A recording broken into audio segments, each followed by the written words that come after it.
Padang mahsyar dan kekacauan agung. Hari itu, hari yang tak memiliki teduh selain naungan arasy-Nya.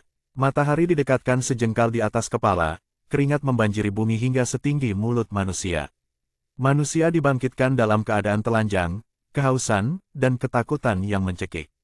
Di padang mahsyar yang terbentang luas, setiap jiwa sibuk dengan hitungannya sendiri.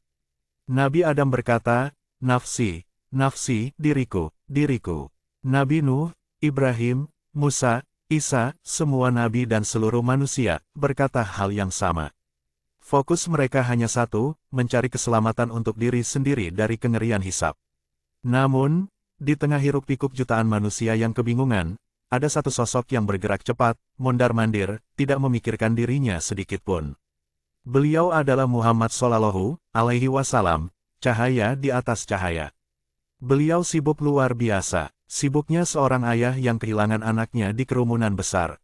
"Mana umatku? Mana umatku?" Suara lirik kerinduan itu menyisir setiap barisan.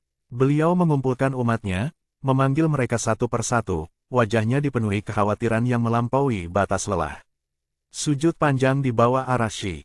Setelah semua umatnya terkumpul, mereka yang beriman, yang berdosa, yang bingung, Rasulullah Shallallahu Alaihi Wasallam langsung melangkah menuju arasy Allah. Beliau menjatuhkan diri dalam sujud yang belum pernah terjadi sebelumnya.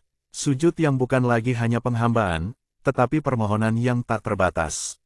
Waktu seakan berhenti. Beliau terdiam dalam keheningan yang lama, membiarkan air mata tulusnya membasahi tanah padang mahsyar, memohon ampunan untuk kita yang belum tahu diri. Hingga Allah Azza wa Jalla berfirman, dengan suara yang penuh kemuliaan. "Ya Muhammad, bangkitlah dari sujudmu. Mintalah maka akan aku beri." Rasulullah Shallallahu Alaihi Wasallam tidak bangkit. Kepalanya tetap menempel di tanah, permohonan beliau adalah sumpah. "Ya Allah, aku tidak akan bangkit dari sujudku sebelum aku mendapatkan apa yang Engkau janjikan." Allah memanggilnya lagi, "Wahai Muhammad, mintalah. Ya Allah, berikan aku kesempatan untuk memberi minum kepada umatku. Mereka kehausan ya Allah, kasihan mereka kepanasan di bawah terik matahari." Telaga Al-Kautsar, panggilan kekasih. Air mata kita harus tumpah membayangkan pemandangan ini, saat semua orang kehausan dan ditinggalkan, Rasulullah Shallallahu Alaihi Wasallam mendapatkan izin untuk menjadi saksi kasih sayang. Allah berfirman, "Ya Muhammad, ini telaga Al-Kautsar, beri minum kepada umatmu." Sungguh luar biasa kepedulian beliau. Beliau memanggil umatnya dengan suara yang penuh kerinduan, suara yang selama ini kita rindukan dalam salawat kita.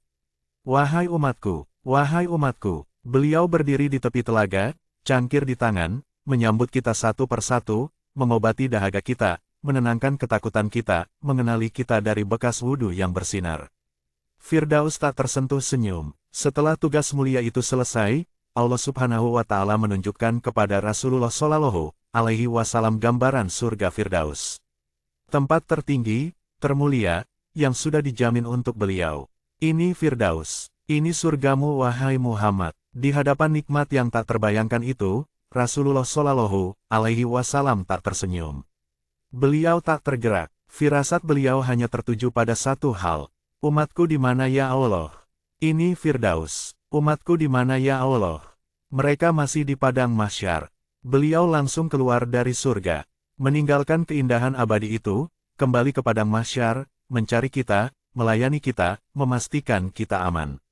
Beliau tak rela menikmati surga, bila umatnya masih menderita.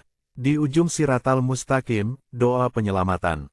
Setelah memberi minum, beliau sujud kembali. Sujudnya lama sekali, menangis di hadapan Allah, "Ya Rabbi. Ya Rabbi, ya Rabbi." Permintaan beliau kali ini lebih besar, syafaat pertolongan, agar kita bisa melewati jembatan Sirat, jembatan setajam pedang, setipis rambut. Allah berfirman, "Tunggulah di ujung Sirat." Maka Rasulullah Shallallahu Alaihi Wasallam menunggu. Beliau berdiri tegak di ujung jembatan, menyaksikan umatnya melintas, ada yang secepat kilat, ada yang merangkak, ada yang jatuh ke jurang neraka di bawahnya. Air mata beliau mengalir saat menyaksikan umatnya jatuh, dan lisan beliau tak henti memohon. "Ya Allah selamatkan, ya Allah selamatkan." Tangisan untuk setiap biji sawi. Ketika proses sirat selesai, beliau melihat umatnya masih banyak yang terjerumus. Beliau kembali bersujud, sujud yang sangat lama, hingga Allah memanggil, "Bangun ya Muhammad, apa yang kau inginkan?" Ya Allah, selamatkanlah seseorang dari api neraka yang di dalam hatinya ada iman walau sekecil biji kurma. Allah mengizinkan Nabi Muhammad Shallallahu Alaihi Wasallam lari ke pintu neraka. Beliau memeluk mereka yang baru disiksa, wajah dan tubuh mereka rusak parah. Dengan kasih sayangnya, beliau memimpin mereka menuju surga. Namun, tugas beliau belum selesai. Beliau kembali ke Arsy, bersujud lagi, menangis. Ya Allah, selamatkanlah umatku dari api neraka yang di dalam hatinya ada iman sekecil biji jagung. Lagi-lagi, beliau lari ke neraka, menyelamatkan jutaan jiwa. Beliau kembali, bersujud untuk yang ketiga kalinya. Ya Allah, keluarkanlah umatku yang ada di dalam neraka yang di dalam hatinya ada iman sekecil biji sawi zarah. Allah mengizinkan, beliau lari lagi, menyelamatkan kita yang hampir putus asa. Puncak syafaat, la ilaha illallah. Setelah sekian banyak yang diselamatkan, Allah berfirman, "Ya Muhammad, apa lagi? Bukankah aku sudah menyelamatkan banyak dari umatmu?" Klimaks dari pengorbanan dan cinta beliau terjadi di sini. Air mata beliau tumpah, permohonan beliau melunak menjadi bisikan, menyebut nama Allah dengan penuh harap.